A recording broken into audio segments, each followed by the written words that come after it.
Philip. This is for February 23, 2024. As usual, we'll go through a couple exciting announcements and then we'll jump right into your questions. We have a bunch of questions today. Very excited. The group has been growing and growing. We're up to 620 members and counting. So thank you all for joining and sticking around this amazing community, making it what it is.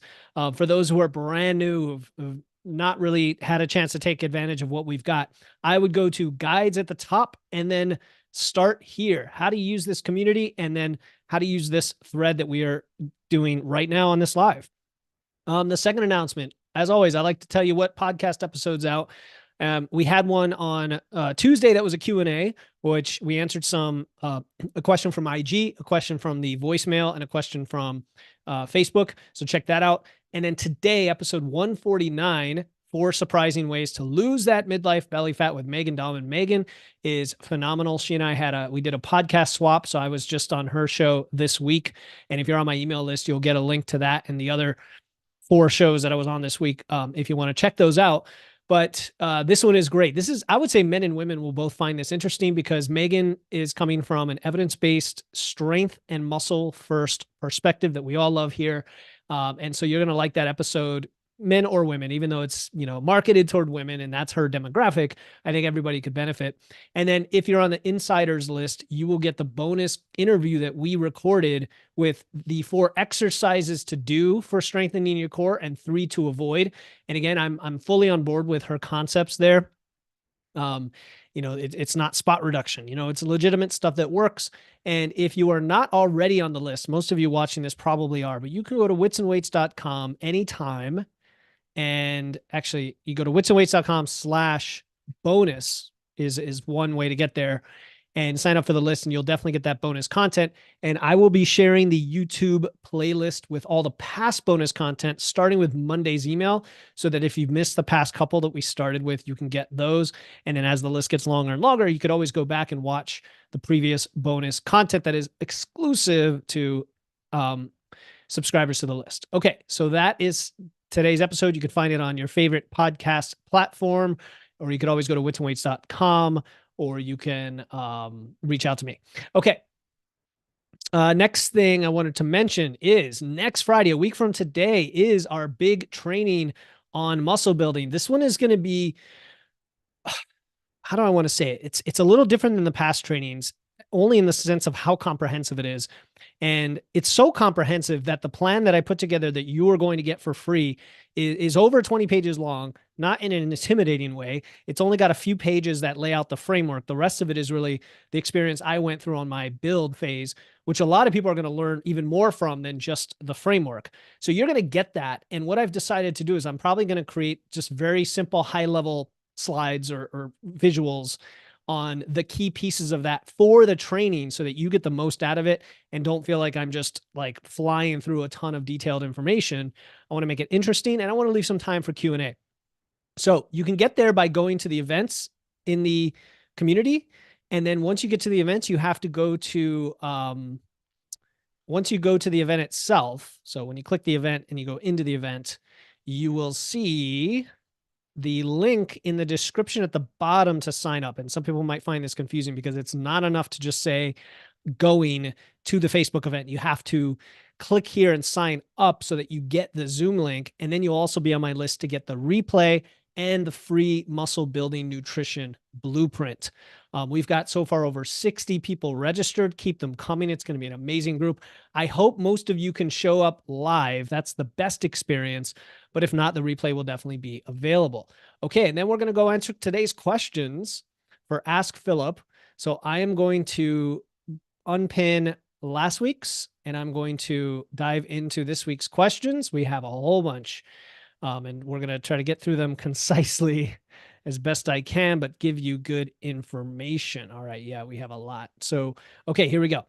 Now, again, just to clarify the sort of rules for this post, and I only have rules because I want to give everybody a chance to take advantage of it, knowing that it is free, right? Like I offer coaching, I offer one-on-one coaching, I do breakthrough calls if you want more questions asked than just this. But this is to really ask one question a week that's very detailed and contextual for you. And again, I know newer members, they're not familiar with this, so I'm not I'm not calling you out. I don't mean to call you out. But if you have a bunch of questions, I'm going to try to answer one. I will address the fundamental question in each of these today. And then if you have more, you could post next week, or you can just post in the group in general, or again, reach out to me personally as well. So here we go. Veronica asks, what nutritional style diet would be better to gain weight by gaining muscle, omnivore or carnivore, and what training would work best? So that is a huge question, really about everything you need to know about building muscle. So what I'm going to say there, Veronica, and I said, hey, these are great questions for the podcast, is number one, definitely go to next Friday's training that I just mentioned, because I'm going to cover all of that. I'm going to cover the macros and the training and things like that. However, the other way you could sort of, if you're a self-starter and want to look up information, is if you go to witsandweights.com and then click podcast, and then you scroll down here, you can actually find a bunch of podcasts related to those topics. I would also scroll the recent episodes in your feed, like whatever podcast app you use, because I try to make the titles clear enough. Sometimes they're a little clickbaity, I understand, but sometimes they're clear enough to understand what the topic is. And when you ask about diet for muscle, and you ask about omnivore, carnivore, and split, I've covered a lot of those topics in past episodes, like more carbs, more muscle, for example, or some of my Q&As about split routines and stuff like that. But I want to get to your actual question here that you followed up with for the Ask Philip thread. Okay. So you said, here's your question.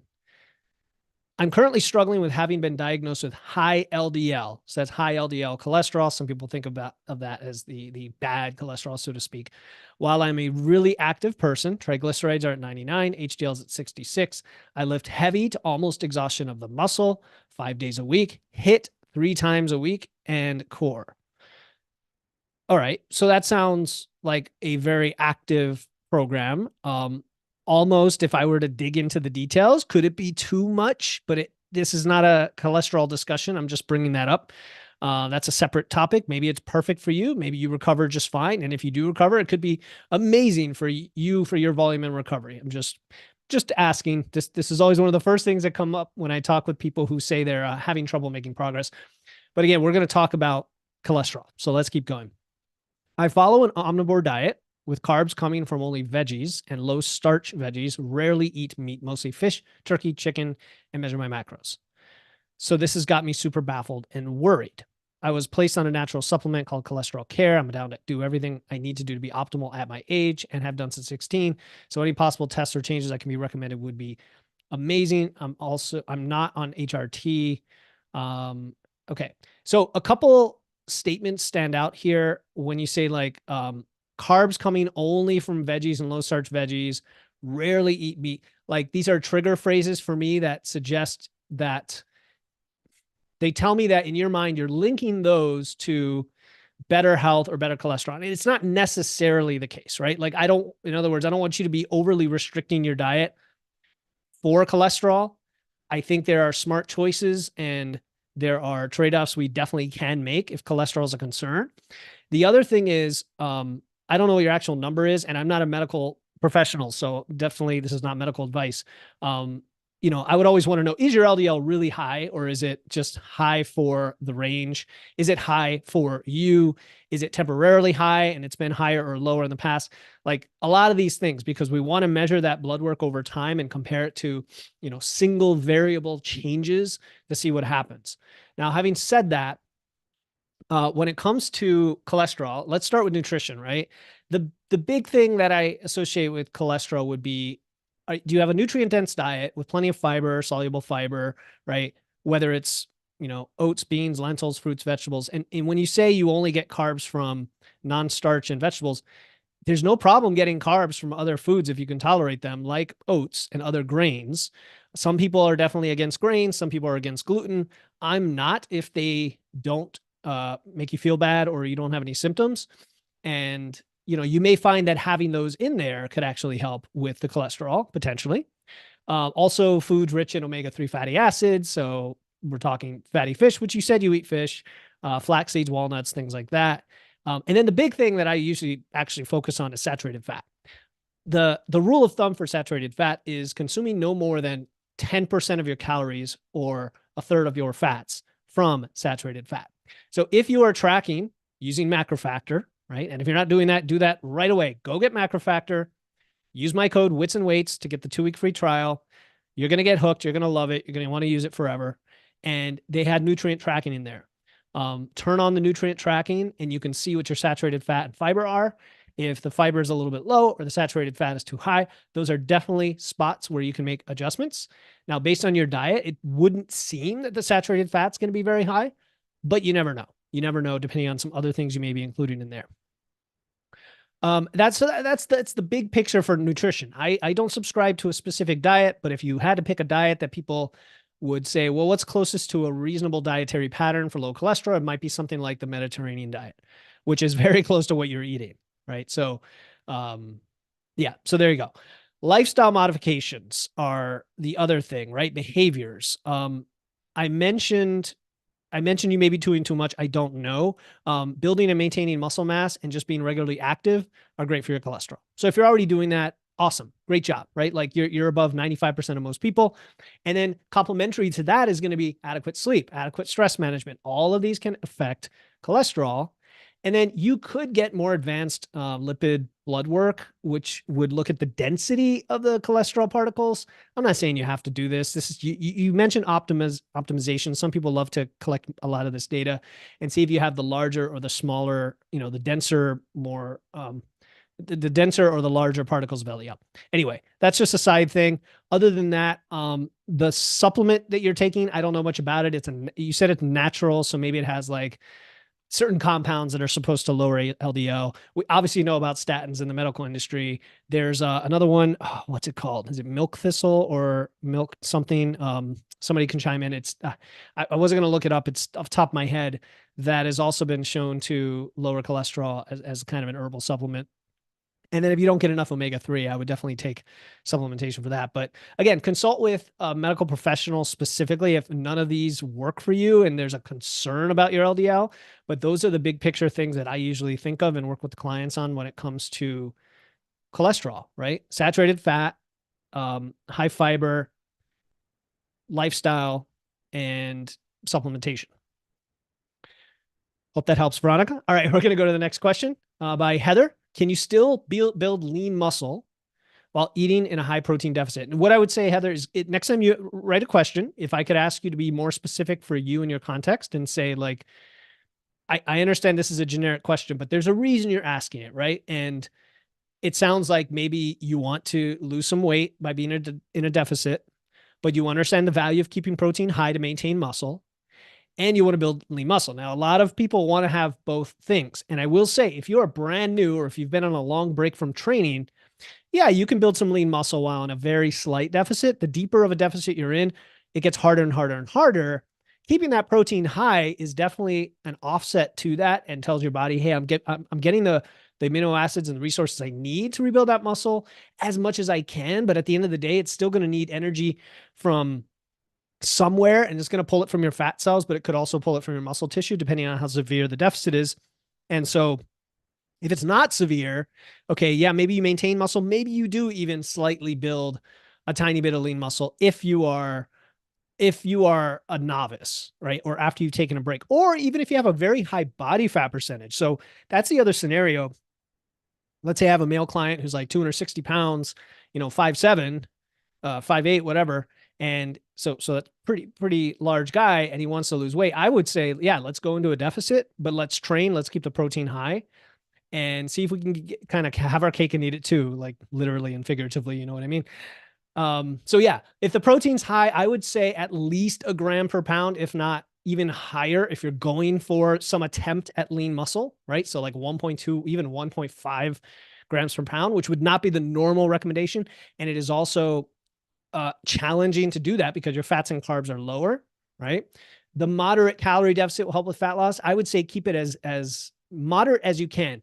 Studies have shown that a deficit below over 500 calories is what starts to really impact the loss of muscle. So keeping it less than that, and that's a pound a week. That's still aggressive enough for most people. But if you can keep it less of a deficit than 500 calories, that's at least a starting point, if not more conservative than that. If you're cool going with like just a very conservative, low and slow approach and try to get a little body recomp while losing weight, I think it can be done. And then it's the fine balance between fats and carbs, right? Because carbs fuel your workouts, they fuel your recovery. Fats support your hormones.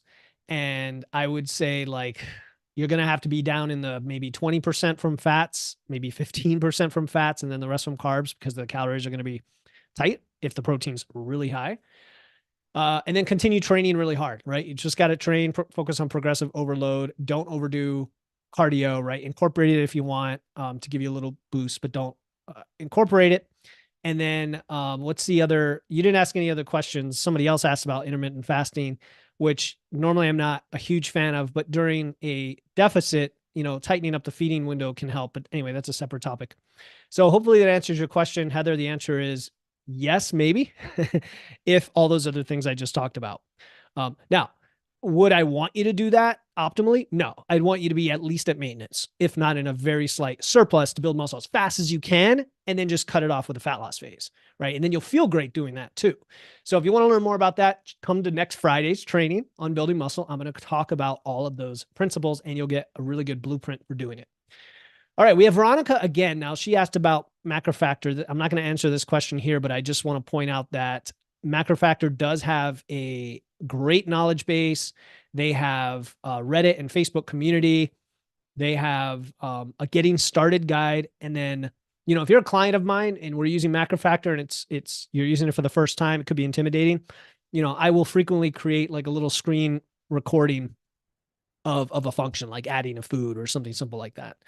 So again, my private clients get that service. Okay. And then John asked the question. John, how's it going? New member to the group. Currently 200 pounds, 5'10", 25% body fat by the Navy standard. And I'm cool with you using the Navy formula to get in the ballpark of where you are. That implies you're probably between, say, 22 and 28% body fat, which is slightly on the higher side for a male, right? Which, like, if you're looking to be lean, quote unquote, you often want to get below that 20%. But if you're looking to push your lifts and you're not too worried about body fat, it's cool. It's not bad. 30% is where we start to push the health issues. I lift 5 days a week, cardio 2 to 4 days. I'd like to know if a body recomp is realistic. If so, what would be the starting points, macros or calories or general guidelines? And would a fasting protocol help with this? All right. So again, you're asking a bunch of questions, which is cool. And, I really want these Ask Phillips to be focused on a single question. And that's what this is, right? You're asking about body recomp and then how do you do it? So body recomp is always realistic for just about anybody. It's just a matter of degrees and how much of one side of the equation or another you're trying to get. So for example, if you're a brand new trainer, which you're not, if you're a brand new lifter, you can sit at maintenance and get a lot of body recomp. Or you could even be in that tiny, tiny deficit and get a little bit of recomp. Just the question we just answered. You could even be in a very tiny surplus, like a much more conservative surplus than I would recommend for muscle building, but enough to now maybe not add any fat, right? Maybe lose some fat and build muscle at the same time if you're a newer lifter. If you're a more experienced lifter like you, the body recomp is mainly going to come at maintenance, and it's going to take a long time. And so the question is, why do you want body recomp versus just going after one direction or another? For example, if we were working together, I would say, like, if you're looking to get leaner, let's just do a quick fat loss phase. Let's get you ready for it, right? Let's set all your behaviors up for success. Let's get you tracking and all that, and then go after like a mini cut, maybe 8 weeks. 8 weeks at of the full 1% for you, which I'm guessing your metabolism is probably higher. You're a bigger guy, you lift, all that good stuff. And let's say you went up full 1% a week. That's 2 pounds. In 8 weeks, you can cut 16 pounds. You may not even want to lose that much, right? But that would easily get you under 20% body fat, right? Quickly. Whereas the body recomp is going to take a while. And that's why I mentioned that. Now, I did let me see. I think I put some notes together on my end about a body recomp. Yeah. So macros, you asked about macros. My question there would be, are you tracking? If you're not tracking, track with macro factor. Go get it. Use my code Wits and Weights. Start tracking at maintenance for like 3 weeks. And then you can switch to a goal if you want, or you can keep going for body recomp. For you as a dude who's a lifter, your size and everything else, I would almost set it to, if you're going for body recomp, I would set it to maintain and just leave it at that. Just keep it simple, right? If you're going for fat loss, of course, you're going to set it to that goal. That's a whole different story. And then you asked about, what would the starting macros be? So we always start with protein. Protein is going to be, if you're not trying to lose weight, if you're just trying to maintain or gain, 0.8 grams per pound is fine, right? Which for you would be about 160 grams of protein. And then as a guy, I would say most guys like to eat more fat in their diet. Again, I'm generalizing. I would say 30% or 35% of your calories from fat, and then the rest from carbs. If you use macro factor and you set it to balanced and you set it to high or very high protein, it's going to give you those numbers that I just told you, pretty much in that ballpark. And then you said general guidelines to follow, and then fasting protocol. So fasting, I wouldn't fast. I'm not a big fan of fasting at all, other than if you're in a deep deficit for a fat loss phase, the calories are tight, and for you and your lifestyle, it works to have a tighter feeding window, right? That's it. That's the only reason I would fast. Fasting doesn't help with anything other than adherence and lifestyle. Doesn't help with, any benefits from autophagy or, cellular health or any of this others, according to the evidence. Like, there doesn't seem to be enough to suggest that the trade-offs are worth it other than adherence. Okay. So that's pretty much my, my feedback. I don't think I missed anything on that. Make sure to track, John, start tracking with macro factor right away. It's going to change your life. You're going to get so much awareness, even if you don't want to do it forever. So there are the questions for this week, quite a few to get through, which I really appreciate it, challenging me to answer these questions. And Alan's going to post the next thread later today, which you will have until next Thursday to post your question for that. With that, stay strong, everyone. Keep checking out the podcast and sharing. Keep throwing your stories, shares, wins, challenges, questions in the group. Invite others to the group so we can all help each other unlock our best fitness for life. I'll talk to you next time.